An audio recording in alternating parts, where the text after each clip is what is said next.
जय मिथिला टिंकू झा।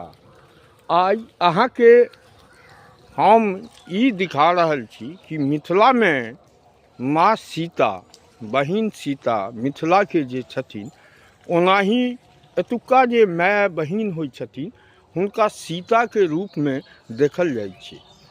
और जतऽ ई धरती सिया के छनि, सिया धिया के, ओतऽ बेटी के बहुत महत्व छै। कोनो काज हेतै तो बिना बेटी के काज शुद्धिकरण नहीं होइ छै। आब जिनका नहीं छनि वो बुरा नहीं मानत, लेकिन हुनको भतीजी छनि तो बेटिए छनि। समाज के बेटी बेटी होइ छै।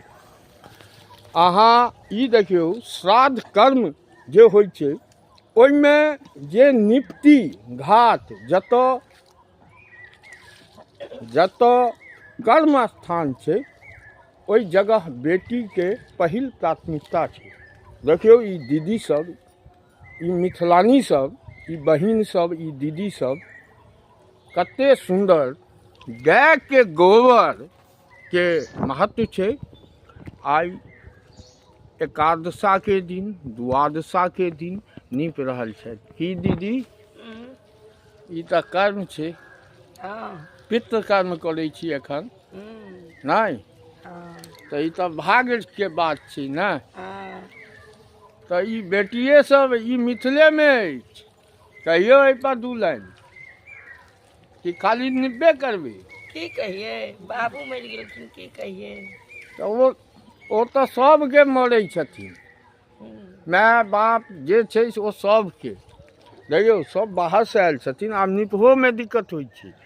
लेकिन देखियौ कते सुंदर से गाय के एखनो अहाँ बिना गोबर के शुद्धिकरण नहीं होइ छै। अहू दीदी सब पूछे छियै कि दीदी पितृ कर्म, हाँ हाँ हाँ हाँ, ई तो देखियौ अहाँ सबके देखला से बहुत समाज एहि जगह पर। देखियौ ई तालाब छै,